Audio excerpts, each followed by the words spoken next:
बहुत ही घोर कलयुग का समय है और ये समय ऐसा समय जिसमें बचाव हो सकता है तो सिर्फ अल्लाह वाहिगुरु के नाम से।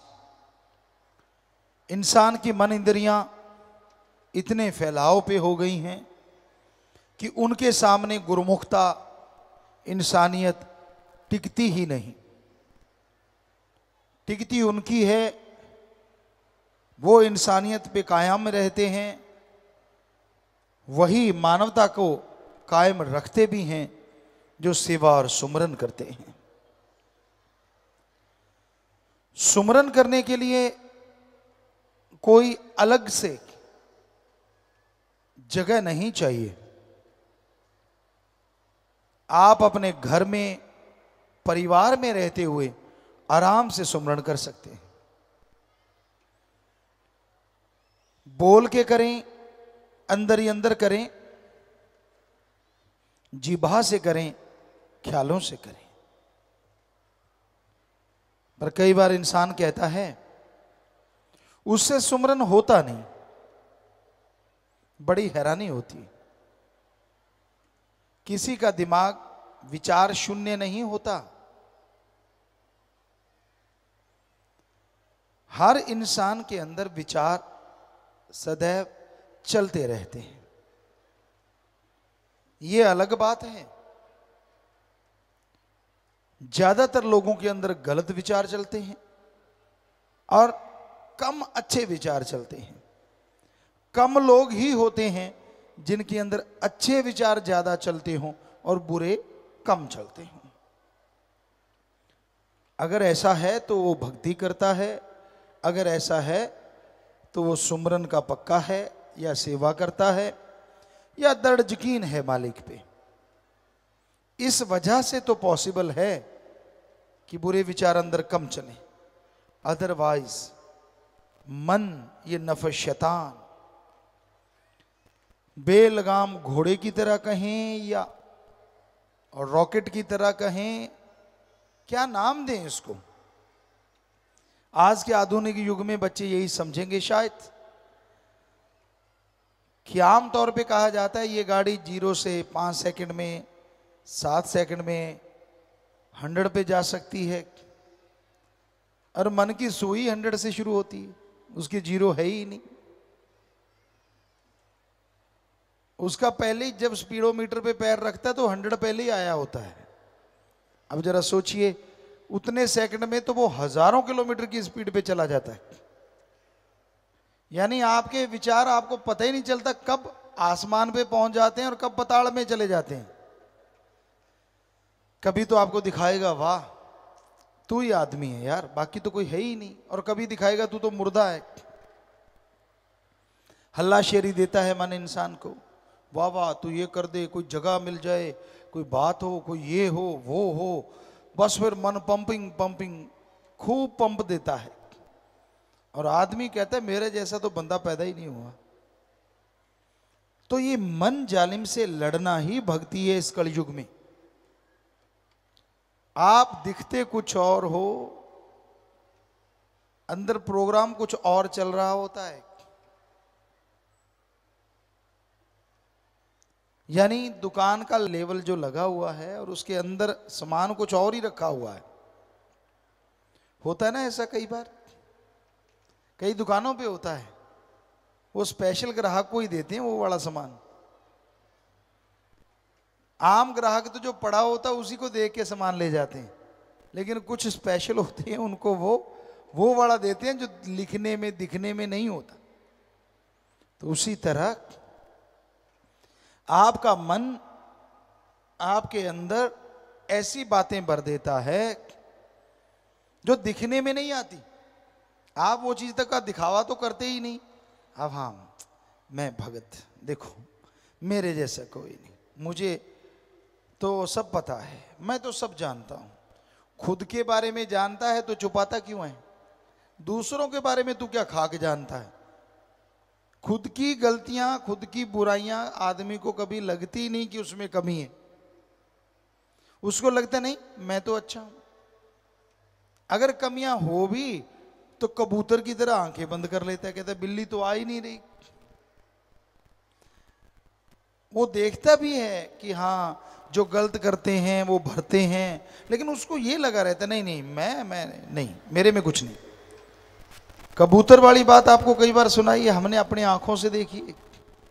सामने बिल्ली आ रही है और कबूतर आंखें बंद कर लेता है, कहता है बिल्ली गायब, और पता तब चलता है जब बिल्ली आके गर्दन पकड़ लेती। तो उसी तरह आप जो मन की रोटियां सेकते हो, जो गलत गलत बोलते रहते हो, बिल्ली नजदीक आ रही है भाई। जितनी मर्जी आंखें बंद कर लो, जितना मर्जी ये सोच लो कि मैं तो कुछ भी नहीं करता, मैं तो बिल्कुल दूध का धुला हूं, करते रहो, और जब बिल्ली ने आना है तो उसने पकड़ लेना है। सो कहने का मतलब, जो बुराइयां आपके अंदर हैं या जिन बुराइयों को आप करते रहते हैं उनको छोड़ो और सतगुरु से नाता जोड़ो। जितने दिखावे करोगे, जितने पाखंड करोगे, जितना ढोंग करोगे, उतना ही अल्लाह वाहिगुरु राम से दूर होते जाओगे। सीधे साधों को मालिक लुटाता खजाने, भोले भालों को मालिक लुटाता खजाने। भोले भाले का मतलब जिसको दुनियादारी का कोई लेना देना ही नहीं। कई बार ऐसे लोग मालिक से जब जुड़ते हैं तो वो 100% मालिक के हो जाते हैं और बहुत जल्दी मालिक के दर्श दीदार करने लगते हैं। जो तेज तरार होते हैं वो तो एक्टिंग के माहिर होते हैं। इंसान के अंदर तो इतने एक्सप्रेशन हैं मालिक ने भरे हुए जो कहने सुनने से परे, पर जब फकीर के सामने देते हो तो वो पकड़ लेता है, उसको पता चल जाता है अच्छा अच्छा बेटा। पंजाबी में कहावत है, अन्ना जुलाहा मानड़ मश्करियां, रब नाल ठगियां क्यों मारे बंदे आ ते दिन रात पापां च गुजारे बंदे आ। वो ऐसे नहीं, किसी को एहसास हुआ होगा तभी ऐसे गाने या दोहे छंद बनते हैं।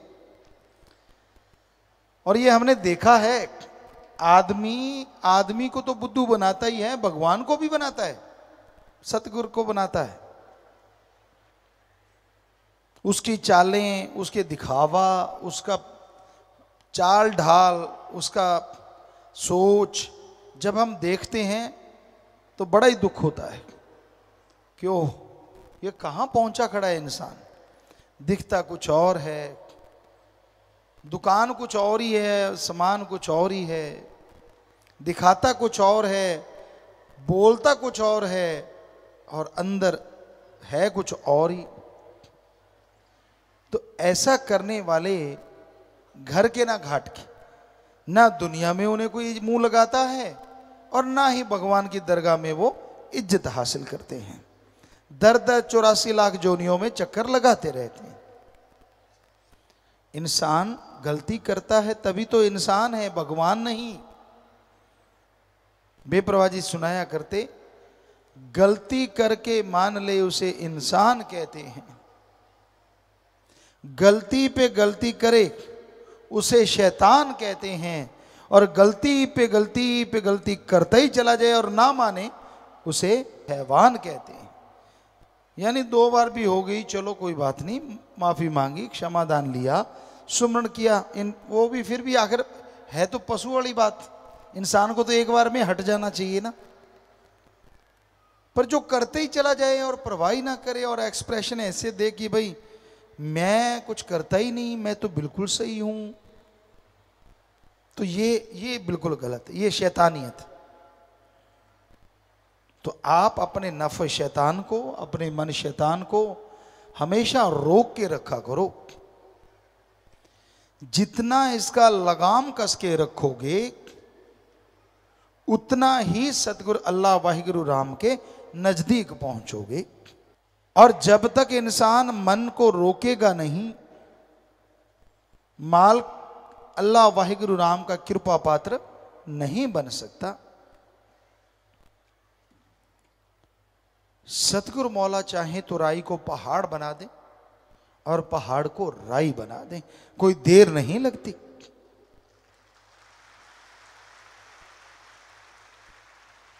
लेकिन पात्र भी तो चाहिए, उसको झेलने वाला भी तो चाहिए, लेने वाला भी तो चाहिए।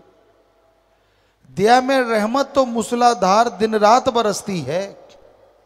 अरे अमृत की तो बरसात हो रही है, पर आपका घड़ा ही औंधा पड़ा है तो अमृत क्या करेगा।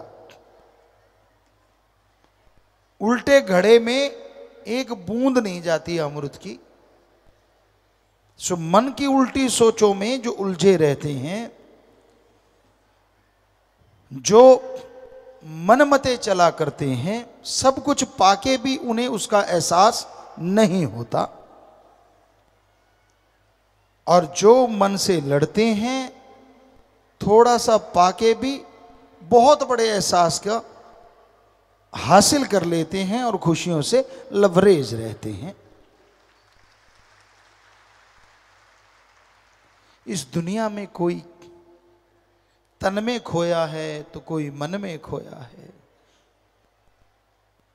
कोई क्रोध में खोया है तो कोई धन में खोया है, कोई पुरुष में खोया है तो कोई औरत में खोया है।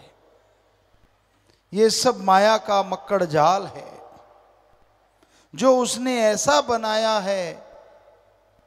कोई माई का लाल राम नाम के बिना इससे ना निकल पाया है। ऐसा काल ने फंसाया है, पर सतगुरु लेने आया है।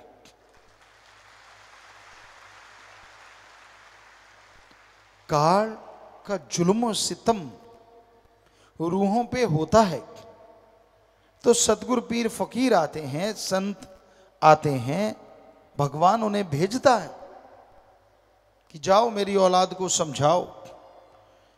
पर जब औलाद ही सारा दिन पकने वाले दूध की तरह कड़कड़ के लाल हो जाए, ये समझने लग जाए कि मैं तो अपने सतगुरु को अल्लाह राम को ही बुद्धू बना सकता हूं, तो समझो उसका बुरा समय आने वाला है।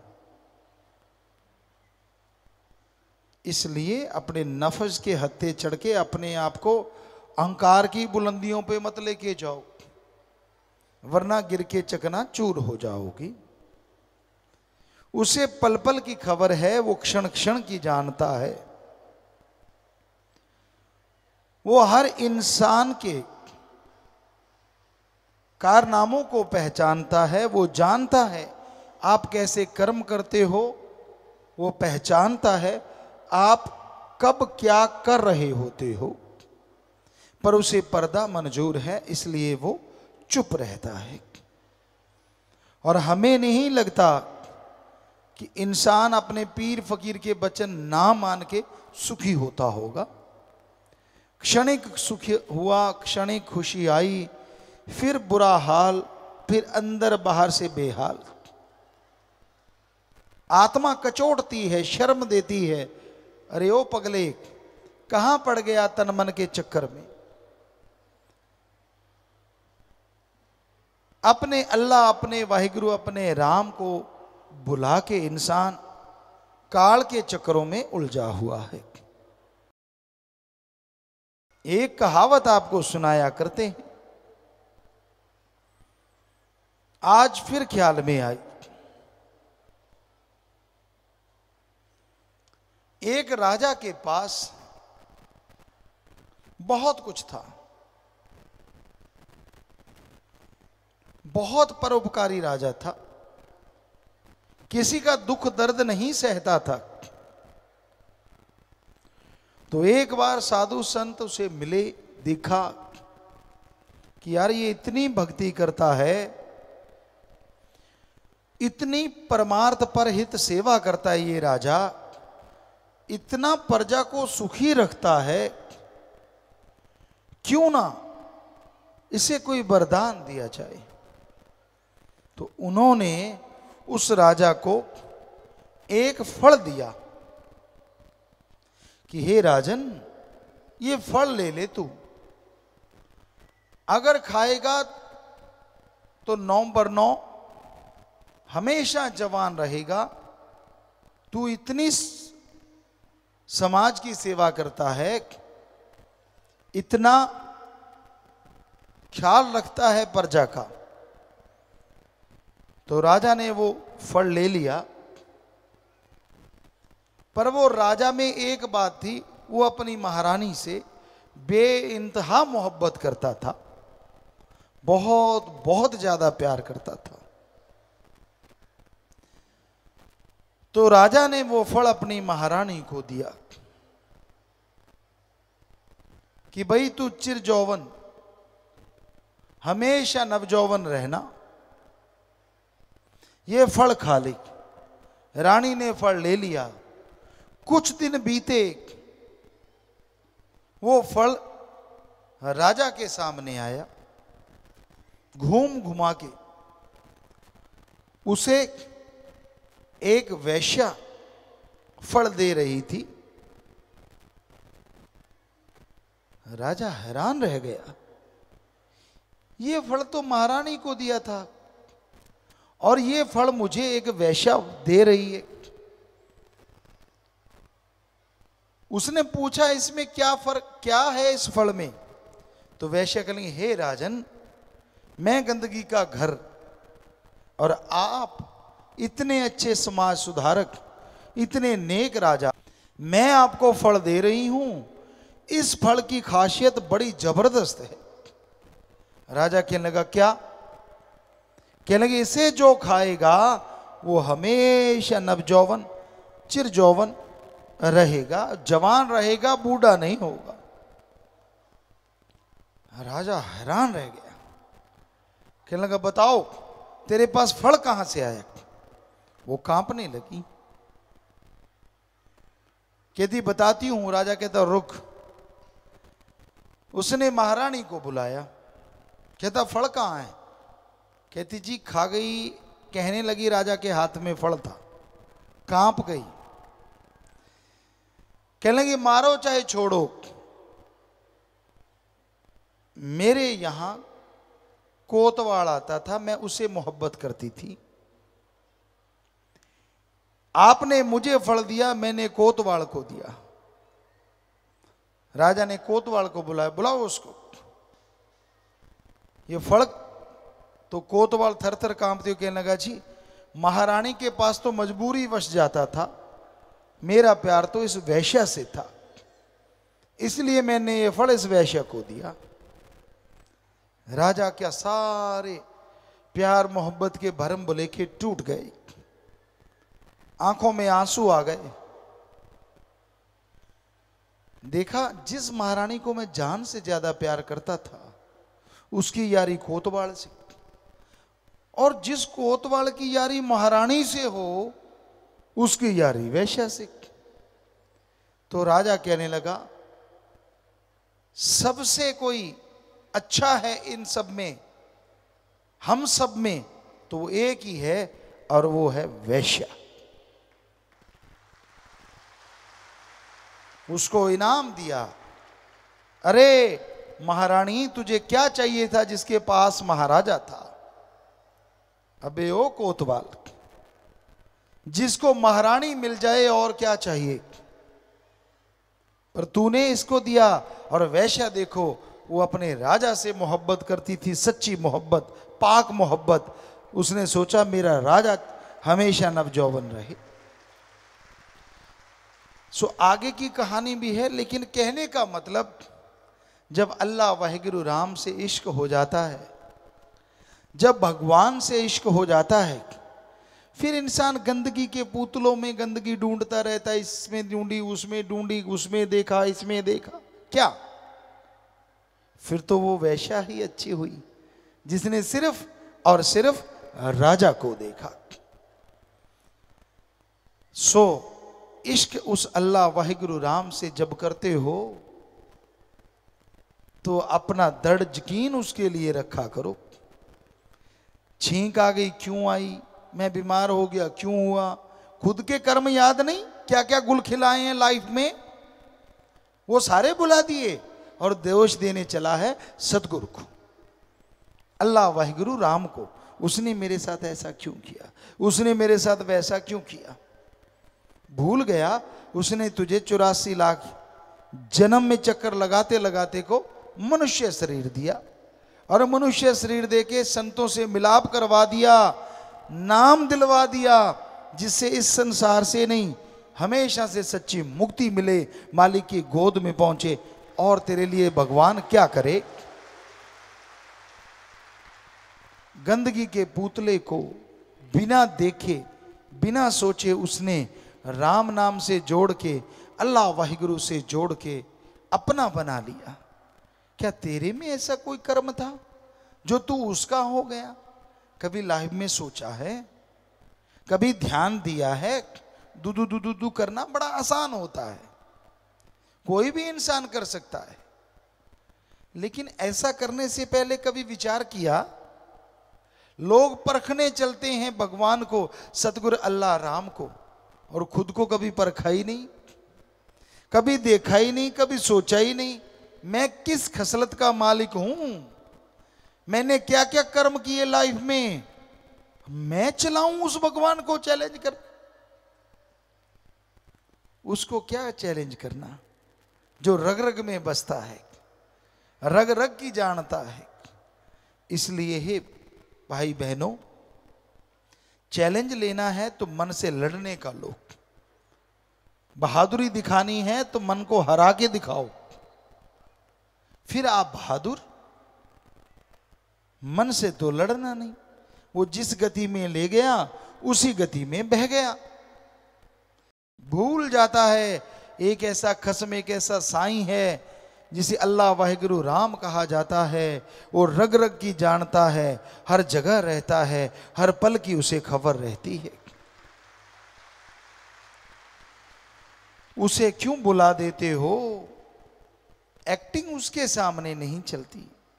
इसलिए कहीं तो कम से कम सच्चे लगो, कोई जगह तो ऐसी हो पीरो मुर्शिदे कामिल के सामने आदमी सच बोले। एक सज्जन आए और हमें कहने लगे, गुरुजी हम दुनिया में इतना झूठ बोलते हैं, आप समझ ही जाओगे, इतना झूठ बोलते हैं, इतना झूठ बोलते हैं, जब आपके सामने बैठते हैं तो 1000 बार सोचना पड़ता है सच कौन सा है, ताकि गुरु के सामने वो सच बोले। हमें बड़ी खुशी हुई, किसी ने तो माना कि मैं गप मारता हूं, उसने कहा हम मारते ही गप हैं। बोलना गप नहीं होता, कर्म भी होते हैं, रजो तमो सतो, ये तो उनमें आ गया। लेकिन वैसे आप अपने कर्म कौन से करते हो? कभी ध्यान दिया है? क्षणिक आनंद के लिए, थोड़ी वाह लूटने के लिए, अपनी मान बढ़ाई के लिए, अपने आप को बड़ा साबित करने के लिए आप कितने बार इंसानियत से गिरते हो? कितनी बार आप मालिक सतगुरु मौला की निगाह में गिरते हो? शर्म फिर भी नहीं करते, फिर भी आप ऐसे ही करते जा रहे हो। तो जब भोगना पड़ेगा तब क्या होगा? तब चीखोगे। हमें पता है क्या होगा, तब भी आपने भगवान को ही दोष देना है, और रोग बढ़ेंगे और परेशानियां बढ़ेंगी। दोष अपने आप को क्यों नहीं देते? कोई होगा जो अपने आप को बुरा कहता होगा। हम पढ़ा करते थे, बुरे होते लोग भी अपने आप को बुरा नहीं कहते थे।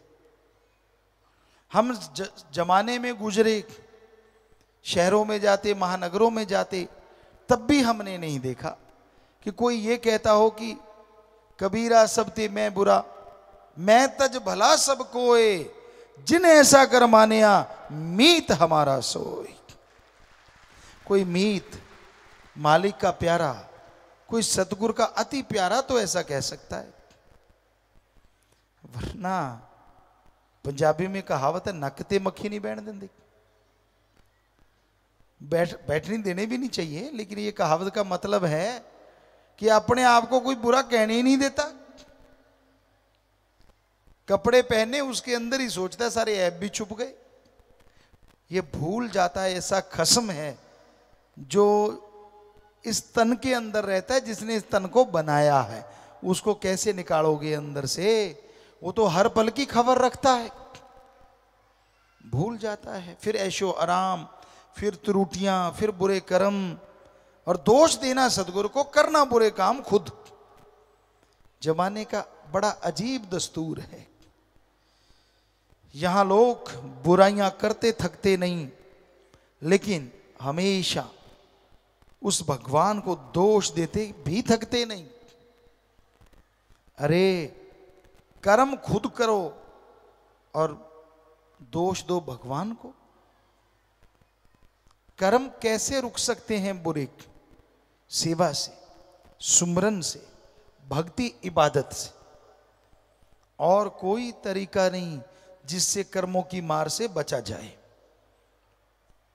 कुछ भी कर लो, कैसे भी बन जाओ, अपने आप को दृढ़ खुद करना होगा। आधा घंटा सुबह शाम सुमरण करो, सेवा करो। जब भी आपका मन जालिम किसी तरफ दौड़ा के ले जाए, लानत डालो अपने आप पे सुमरण के द्वारा कि मैंने बुरा कर्म नहीं करना। सिर्फ सोचें बुरी आती हैं तो कोई खास बात नहीं। 5 मिनट सुमरण किया, सोचों का फल उसी टाइम खत्म हो गया, बस गई। पर उन सोचों पे चलो मत। जो उन सोचों के अकॉर्डिंग चलते हैं वो दुखी ज्यादा होते हैं। कर्म तो अपने मां बाप के ही ऋण नहीं चुकाया जा सकता। अगर किसी को अच्छे मां बाप मिले हों, उसका ऋण नहीं चुका सकते आप। मां के दूध का कर्ज कैसे उतारोगे? सर्दी हो या गर्मी हो, बेचारी सर्दियों में बिस्तर गिल्ला आपने किया, लेटी गिल्ली जगह वो और आप सूखे पे लेटे।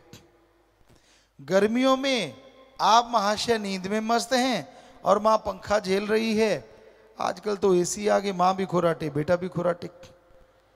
पर गांव में तो आजकल भी ऐसा ही है, यहां बिजली नहीं आई, वहां तो मां आज भी पंखा झेलती है कि हाय मेरा बेटा ना जाग जाए। तो कैसे ऋण उतारोगे आप उस बाप का जिसने उंगली पढ़ के अच्छा चलना सिखाया, पढ़ाया लिखाया? आप तो बकरियां चारने को तैयार थे पढ़ने के बजाय कि काश इससे तो बकरी चारने वाले ही अच्छे हैं, कहां मुझे फंसा दिया स्कूल में। याद करो वो दिन जब आप स्कूल के अंदर बैठे होते थे और बाहर कोई भेड़ बकरी चरा रहा होता, आप कहते यार यार कितना सुखी है यार, मैं जेल खाने में हूं और वो आजाद घूम रहा है। पर बाप ने नहीं मानी आपकी बात, आपको पढ़ाया लिखाया, आप ऑफिसर बन गए, पर आपको रत्ती शर्म नहीं आई। उसका शुक्राना तो क्या करना था, माँ बाप को मारी लात, निकल जाओ घर से, अब तो मेरे कबीलदारी बड़ी हो गई। अरे लानत ऐसे बेटों पे, शर्म नहीं आई, कहीं भी दर्द नहीं आया। पत्नी तो नहीं कहती कि आप सबको घर से निकाल दो, कहती है तो फिर क्यों सुनते हो आप? पत्नी को तो जन्म नहीं दिया आपके माँ बाप ने, आपको दिया है। कहीं तो लानत डालो अपने आप पे। ठीक है, अगर वो नाजायज कहते हैं, माँ बाप गलत कहते हैं, मत मानो उनकी, सुन लो और कह दो जी चुप रहो, हम जैसा होगा हम कर लेंगे, प्यार से खाना दो, बढ़िया दो। पर आप तो उनको घर से निकाल देते हो। वो नंगे हैं या कपड़े पहने हैं, वो खाते हैं कि नहीं खाते, आपको शर्म नहीं आती? आप जब छोटे से थे, जरा सी भूख लगती थी मां दौड़ी चली जाती थी, आप कोई भी खाने की चीज मांगते थे, बाप का पुरजोर कोशिश होती थी वो लाके दे, वो नहीं तो उससे कोई छोटी चीज ला देते थे। सबके माँ बाप तो बुरे नहीं होंगे, अच्छे तो होंगे ही ना। पर आपने उनसे क्या अच्छा व्यवहार किया? किया तो शाबाश, रण उतर गया। अगर नहीं किया तो लानत आप पे, आपके मां बाप पे नहीं। अगला कहता है यार कैसी औलाद जन्मी? औलाद तो आदमी बढ़िया ही जन्मता है, वो जैसे संग सोहबत में गया, उसका रंग जैसा उसने अपना लिया, वो वैसा बन जाता है। तो इसलिए हमेशा से ध्यान रखो अपने माँ बाप का, और माँ बाप को भी चाहिए वो बच्चों के कार्य में ज्यादा दखल ना दे। एक बार शायद हंसने वाली बात किसी ने सुनाई थी बच्चों ने, कि बेटा कह रहा था मैं पानी लगाने जा रहा हूं, वो कहता ये फावड़ा नहीं वो फावड़ा ले जा। कहता तू चुप हो जा। कहता मैं कब बोला? जाने लगा, कहता ओए जुत्ती को पहनी है चप्पल पहन जा। कहता मैंने कहा ना चुप हो जा। कहता मैं नहीं बोलता। फिर जाने लगा, कहता ओए तूने कुर्ता ये क्यों पहना, वो पहन जा। तो वो कहने का मतलब बिना वजह टांग अड़ाना। एक तो बुजुर्ग अवस्था में वैसे टांगे कमजोर हो जाती, और बिना वजह आप अड़ाते रहते हो। आप राम का नाम क्यों नहीं जपते बुजुर्गों? जितना जोर दाढ़ी बाड़ी संवारने में लगाते हो, उसे आधा राम नाम का जाप करने में लगा लिया करो ना।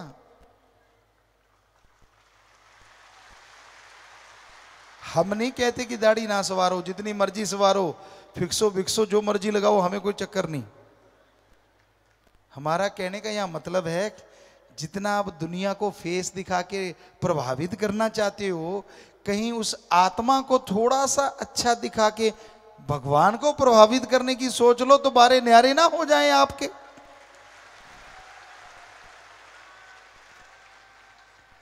पर कई ऐसे होते हैं, कहते यार तजर्बा ही अब आया है, पहले तो पता ही नहीं चला, जवानी तो नदानी में चली गई, अधेड़ अवस्था में बच्चे पालते रहे, अब थोड़े से सुरखरू हुए हैं, अब मतलब थोड़े से खाली से हुए हैं, अब मजा लेंगे जिंदगी का। और कई बार मजा लेते लेते टांग तुड़वा बैठते हैं, फिर मजा ही लेते रहते चारपाई पे।